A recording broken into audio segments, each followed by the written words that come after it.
سورة الحجرات آیت نمبر 12۔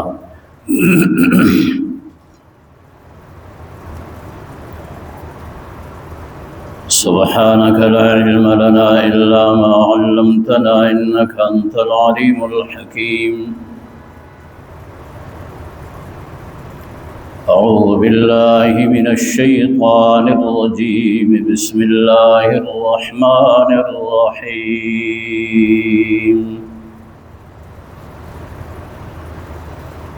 يا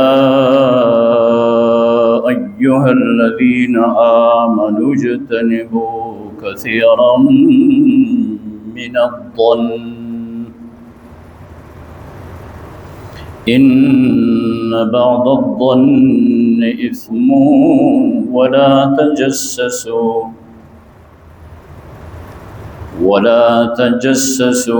ولا يغتب بعضكم بعضا أيحب أحدكم أن يأكل لحم أخيه ميتا فكرهتموه واتقوا الله إن الله تواب رحيم۔ يا أيها الناس إنا خلقناكم من ذكر وأنثى وجعلناكم شعوبا وقبائل لتعارفوا إن أكرمكم عند الله أتقاكم إن الله عليم خبير۔ صدق الله وصدق رسوله النبي الكريم، ونحن على ذلك لمن الشاهدين والشاكرين، والحمد لله رب العالمين۔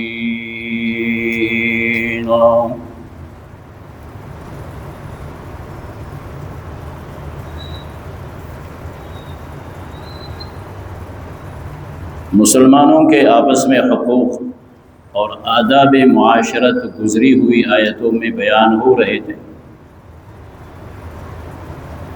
گزری ہوئی آیتوں میں بھی یہی بیان گزرا تھا، مسلمانوں کے آپس میں حقوق بیان ہو رہے تھے، اور اب بھی یہی کچھ بیان ہو رہا ہے۔ تلاوت شدہ آیت کریمہ میں 3 چیزوں کو بیان کیا جاتا ہے کہ گمان سے بچو، بدگمانی مت کرو، وہ حرام ہے، اور اسی طرح کسی کے عیوب کے پیچھے مت پڑو، غیبت مت کرو۔ ایک ہی آیت میں 3 چیزوں کو اللہ پاک بیان فرما رہے ہیں۔ ارشاد خداوندی ہے، اے ایمان والو، اجتنبوا کثیرا من الظن، بہت سے گمانوں سے اپنے آپ کو بچاؤ۔ یہ نہیں کہ گمان سے، بہت سے گمانوں سے اپنے کو بچاؤ۔ پھر یہ آگے فرماتے ہیں اللہ تعالیٰ کہ ان بعض الظن اسم، بعض گمان وہ گناہ ہے۔ اب پھر تجسس، پھر تحقیق کرنی پڑتی ہے کہ کون سا گمان ہے جو حرام ہے۔ گمان سے اپنے آپ کو بچاؤ، اور بعض گمان وہ کیا ہے؟ وہ گناہ ہے۔ اب بعض ایسے بھی ہیں جو جائز ہیں، پھر جائز کے حد تک رہنا چاہیے۔ جس طرح حدیث میں رسول اللہ صلی اللہ علیہ وسلم ارشاد فرماتے ہیں کہ انا عند ظن عبدی بی، رسول کریم صلی اللہ علیہ وسلم فرماتے ہیں کہ اللہ تعالیٰ فرماتے ہیں انا عند ظن عبدی بی، میں اپنے بندے کے گمان کے ساتھ ہوتا ہوں۔ اب یہ گمان ہے۔ اللہ تعالیٰ کے متعلق گمان، اچھا گمان رکھنا۔ وَلَا تَمُوتَنَّ أَحَدُكُمْ، رسول اللہ صلی اللہ علیہ وسلم ارشاد فرماتے ہیں کہ تم میں سے کسی پہ موت نہ آئے حتیٰ يحسن الظن باللہ، حتیٰ کہ وہ اللہ تعالیٰ پہ اچھا گمان رکھتا ہو۔ اب فرض کرے ایک آدمی یہ گمان اللہ تعالیٰ پہ رکھ رہا ہے کہ اللہ تعالیٰ مجھے جہنم میں ڈالے گا، اللہ تعالیٰ مجھے نہیں بخشے گا، تو حرام ہے۔ اللہ کریم فرماتے ہیں میرا بندہ مجھ پہ جس طرح گمان کرتا ہے میں اس کے ساتھ اس کے گمان کے مطابق معاملہ کرتا ہوں۔ تو یہ گمان اللہ پہ اچھا گمان رکھنا اور اللہ کریم کے متعلق اس طرح کا گمان رکھنا کہ وہ مجھے جہنم میں ڈالے گا، یہ حرام ہے۔ تو اس لیے قرآن کریم کہتا ہے بعض گمان وہ کیا ہے؟ گناہ ہے، اور بعض وہ ہے جو جائز ہے۔ یعنی کسی کے عیوب کے پیچھے پڑنا اور اس پہ بدگمانیاں کرنا، اس کو قرآن کریم کہتا ہے حرام ہے۔ کسی کے عیوب کے پیچھے مت کرو، بدگمانی اس پہ مت کرو۔ تمہارا گمان کسی مومن کے متعلق اچھا ہونا چاہیے۔ اور دوسرے نمبر پہ قرآن کریم کہتا ہے وَلَا تَجَسَّسُوا، تجسس مت کرو۔ ایک تجسس ہے اور ایک تحسس ہے۔ کسی چیز کے متعلق یعنی کوئی معاملہ ایسا ہو کہ اس تجسس والے سے وہ چھپایا جا رہا ہو اور یہ اس کے پیچھے پڑا ہوا ہو، اس کو تجسس کہتے ہیں۔ اور تحسس وہ ہے کہ مطلقاً کسی بھی چیز کے پیچھے پڑنا، فرمایا یہ مت کرو، یہ حرام۔ اس لیے رسول کریم صلی اللہ علیہ وسلم ارشاد فرماتے ہیں کیا ارشاد فرماتے ہیں؟ لا تغتاب المسلمین، مسلمانوں کی غیبت مت کرو۔ آگے کہا جا رہا ہے کہ غیبت مت کرو۔ ولا تتبعوا عوراتهم، اور ان کے عیوب کے پیچھے مت پڑو، جس کو تجسس کہتے ہیں۔ اور تیسری بات جو کہا جا رہا ہے وہ یہ ہے وَلَا يَغْتَبْ بَعْضُكُمْ بَعْضًا، تم میں سے ایک دوسرے کی غیبت نہ کرے، تم میں سے بعضوں کی غیبت نہ کرے۔ کسی آدمی کے پیٹھ پیچھے ایسی بات اس کے متعلق کہنا کہ وہ سن کے ناگوار اس پہ گزرے، وہ سن کے ناراض ہو جائے، یہ غیبت ہے اور یہ حرام ہے۔ اور اللہ تعالیٰ معاف کرے، آج کل ہم سارے کسی بیماری میں مبتلا ہیں۔ کسی کی غیبت کرنا یہ بہت سخت گناہ۔ اب ایک آدمی کسی مجمع میں نہیں ہے، اس کے متعلق بات کہی جا رہی ہے۔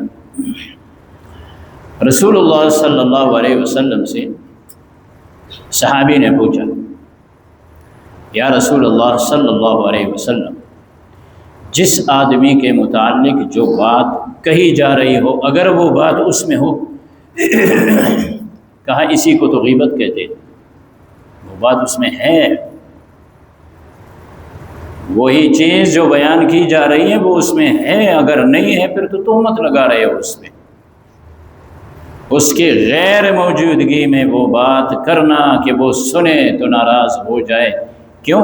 اس لیے کہ ہر آدمی کسی کی غیبت کرتا ہے تو اس کی غیر موجودگی میں جو کچھ چاہے کہے، جتنا چاہے کہے وہ کہتا ہے، بخلاف اس کے کہ اگر کسی کے سامنے کچھ کہا جائے تو وہ دفاع کرے گا، اس کو ٹھوکے گا، وہ اس کو روکے گا۔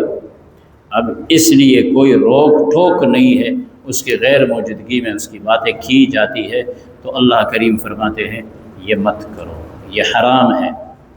اور حدیث بھی ہے لا تغتاب المسلمین ولا تتبعوا عوراتهم، مسلمانوں کی غیبت مت کرو، ان کے عیوب کے پیچھے مت پڑو۔ کیا کرتے ہو لوگوں کے عیوب کو ان کے پیچھے پڑنے کے؟ یہاں تک اللہ کے نبی نے فرمایا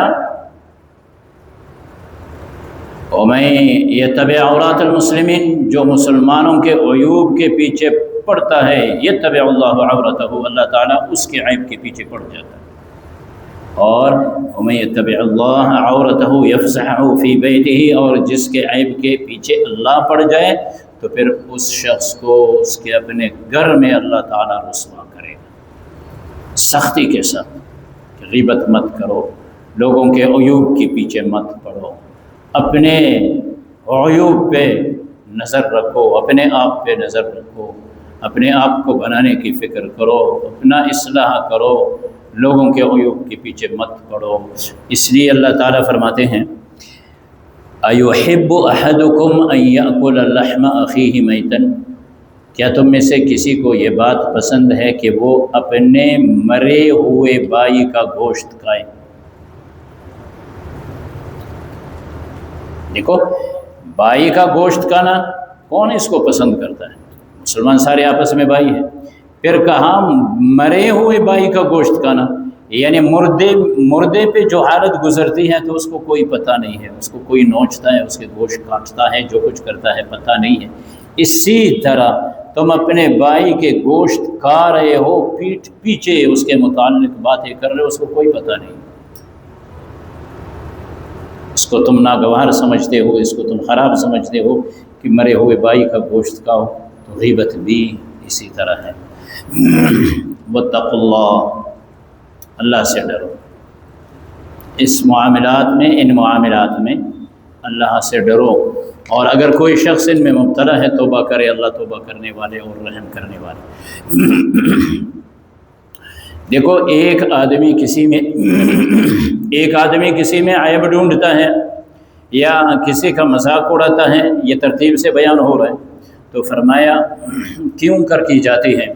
یا تو کسی کے حسن کو سامنے رکھا جاتا ہے، یا تو کسی کے مال و جائیداد کو سامنے رکھا جاتا ہے، یا کسی کی حیثیت کو سامنے رکھا جاتا ہے، اسی وجہ سے اس کا مذاق اڑایا جاتا ہے۔ کوئی معیوب شخص ہے، کوئی غریب شخص ہے، کوئی نسب کے لحاظ سے گرا ہوا شخص ہے، وہ دوسرے اپنے نسب پہ ناز کرتا ہے، یا وہ فقیر ہے دوسرا اپنے مال پہ ناز کرتا ہے، یا اس کے بڑے بڑے اونٹ ہے، عجیب چہرہ اللہ نے اس کا بنایا، اس کو اپنے چہرے پہ ناز ہے، اس لیے آگے کہا جاتا ہے ایھا الناس، اے لوگو، انا خلقناکم من ذکر و انثی، تمہیں ایک مرد ایک عورت سے بنایا، سب کا باپ آدم علیہ السلام، سب کی اماں حوا علیہ السلام۔ وَجَعَلْنَاكُمْ شُعُوبًا وَقَبَائِلَ لِتَعَارَفُوا، تمہارے جو یہ قبیلے اور تمہارے جو شعبے بنائے ہیں، یہ جو خاندان ہے، یہ جو قبائل ہے تمہارے بنائے ہیں، فلان فلان قبیلے سے ہے، فلان فلان خاندان سے تعلق رکھتا ہے، یہ کیا ہے؟ لِتَعَارَفُوا، ایک تعارف کے حد تک ہے، یہ تفاخر کے لیے نہیں ہے، یہ تفاخر کے لیے نہیں ہے، بلکہ یہ تعارف کے لیے ہے۔ جناب رسول اللہ صلی اللہ علیہ وسلم جب مکہ مکرمہ فتح کیا تو حضرت بلال حبشی رضی اللہ تعالی عنہ کو حکم دیا آذان۔ چہرے کے لحاظ سے تو سنا ہے کہ وہ اتنے حسین نہیں تھے، چہرے کے لحاظ سے تو اتنے حسین نہیں تھے۔ کون؟ حضرت بلال، رسول اللہ صلی اللہ علیہ وسلم کے مؤذن تھے۔ مکہ فتح ہوا، آپ صلی اللہ علیہ وسلم نے حکم دیا حضرت بلال کو کہ آذان دو، اللہ اکبر، ان کی زبان بھی کچھ بند ہوتی تھی۔ انہوں نے جب آذان دیا مکے والے ہنسنے لگے، کہا محمد رسول اللہ کو کوئی اور نہیں ملا، ان کے الفاظ ہے کہ اس کانے کو کہہ رہے آذان دو۔ تو اللہ کریم فرماتے ہیں کہ تمہیں ایک مرد و عورت سے بنایا، تمہارے جو قبیلے بنائے، تمہارے جو شعبے بنائے ہیں، ان چیزوں کو نہیں دیکھا جاتا ہے، حسن و جمال کو نہیں دیکھا جاتا ہے، پیسوں کو نہیں دیکھا جاتا، دولت کو نہیں دیکھا جاتا۔ اگر اللہ کے ہاں کسی کو دیکھا جاتا ہے، ان اکرمکم عند اللہ اتقاکم، جو تم میں زیادہ پرہیزگار ہے اللہ کے ہاں وہ مقام والا ہے۔ کسی کے حسن کو نہیں دیکھا جاتا۔ کتنے ایسے حسین ہیں جو جہنم میں جائیں گے، کتنے جمیل ہیں، ان کو ان کے حسن نے کام نہیں دیا، اور کتنے ایسے لوگ ہیں جو حسن و جمال سے یا دولت سے، مال و دولت سے، وہ بہت دور ہے، ایک لقمے کے لیے ترستے ہیں، لیکن اللہ کے ہاں وہ مقام والے ہیں۔ تو کس چیز پہ کہا؟ ایمان کو دیکھا جاتا ہے، ایمان والوں پر ایمان میں تقوی کو دیکھا جاتا ہے، کون اللہ سے زیادہ ڈرتا ہے، کون متقی ہے۔ اس لیے چند آیت قبل قرآن کریم نے حضور اکرم صلی اللہ علیہ وسلم کے صحابہ کے متعلق یہ کہا تھا، اعلان کیا تھا، اولئک الذین امتحن اللہ قلوبہم للتقوی، یہ وہ جماعت ہے کہ اللہ تعالیٰ نے ان کے دلوں کو ٹٹھولا اور جانچا، ان کے دلوں کو دیکھا۔ کیا چیز اس میں دیکھا؟ تقوی۔ تو دلوں میں اللہ تعالیٰ تقوی کو دیکھتے ہیں، حسن و جمال کو نہیں دیکھتے ہیں۔ اللہ کے نبی نے فرمایا ان اللہ لا ينظر الى صورکم واموالکم، تمہارے صورتوں کو اللہ نہیں دیکھتے، تمہارے مال کو نہیں دیکھتے۔ اللہ تعالیٰ تو یہ نہیں دیکھتا ہے کون زیادہ شائستہ ہے، خوبصورت۔ اللہ تعالیٰ یہ نہیں دیکھتا کون زیادہ مال ہے، تو اللہ نے دیے، حسن بھی اللہ دیتا ہے، مال بھی اللہ دیتا ہے۔ لیکن اگر اللہ تعالیٰ کی نظر پڑتی ہے، یعنی اللہ تعالیٰ دیکھتا ہے، تو وَلَٰكِن يَنظُرُ إِلَىٰ قُلُوبِكُمْ وَأَعْمَالِكُمْ، تمہارے دلوں کو اللہ دیکھتے ہیں، تمہارے اعمال کو دیکھتے ہیں۔ بہرحال اللہ تعالیٰ نے آیت کریمہ میں 3 چیزیں بیان فرمائی کہ ان سے اجتناب کرو، جو اس میں مبتلا ہے وہ توبہ کرے، اپنی اصلاح کرے، اور اپنے بھائی کو بھائی سمجھے، اس کے عیوب کے پیچھے نہ پڑیں، اس کی غیبت نہ کریں، اور اپنا فکر کرے، اپنی اصلاح کرے۔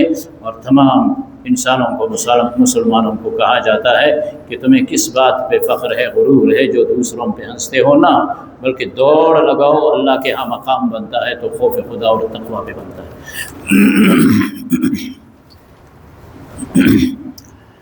چنانچہ ارشاد خداوندی ہے، اعوذ باللہ من الشیطان الرجیم،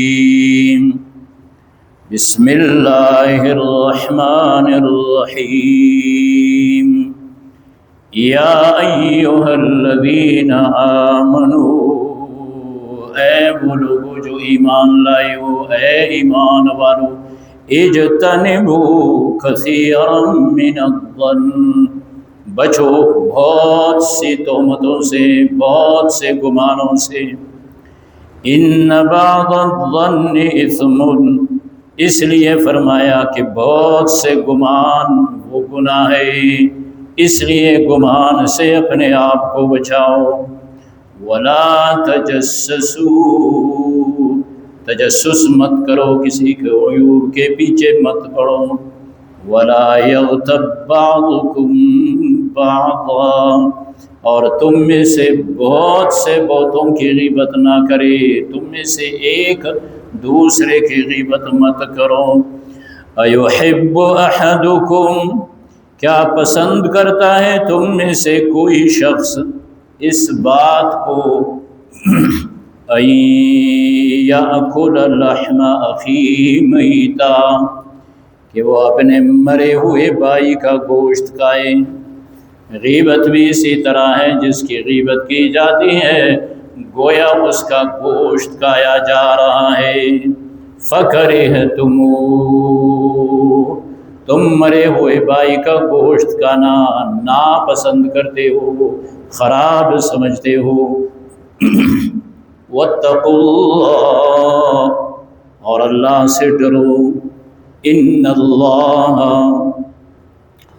بے شک اللہ تعالیٰ، تواب الرحیم، توبہ قبول کرنے اور رحم کرنے والے ہیں۔ اس سے پہلے جس کی غیبت کی ہے اس سے بھی معافی مانگے اور اللہ سے بھی معافی مانگے، اے اللہ میں آئندہ یہ نہیں کروں گا۔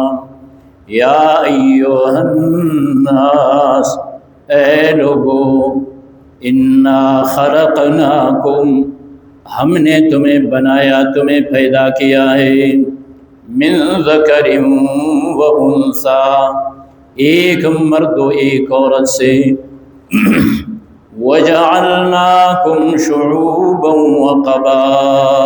وقبائل، اور تمہیں ہم نے جو بنایا ہے خاندانوں اور قبائل میں تقسیم کیا ہے۔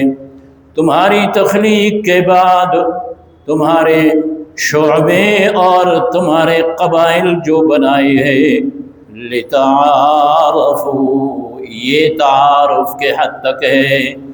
اپنے قبیلے پہ فخر مت کرو، یہ چیزیں تفاخر کے لیے نہیں ہے بلکہ تعارف کے لیے ہے۔ ان اکرمکم، بے شک تم میں سے محترم عزت والا، عند اللہ، اللہ کے ہاں، اتقاکم، جو تم میں زیادہ پرہیزگار و متقی ہوگا وہی اللہ کے ہاں مقام پانے والا ہوگا، وہی اللہ کی نظروں میں اچھا کہلاتا ہے۔ ان اللہ علیم خبیر، بے شک اللہ تعالیٰ جاننے والے باخبر ہے۔ اللہم وفقنا لما تحب وترضى یا رب العالمین۔ الحمد للہ رب العالمین، والصلاة والسلام علی رسولہ محمد وعلی آلہ واصحابہ واتباعہ اجمعین۔ اللہم آنس وحشتنا فی قبورنا، اللہم ارحمنا بالقرآن العظیم واجعله لنا اماما ونورا وهدى ورحمة۔ اللهم ذكرنا منه ما نسينا وعلمنا منه ما جهلنا وارزقنا تلاوته آناء الليل وآناء النهار واجعله لنا حجة يا رب العالمين۔ وصلى الله تعالى على النبي الأمي وعلى آله وأصحابه وأتباعه أجمعين، آمين برحمتك يا رب۔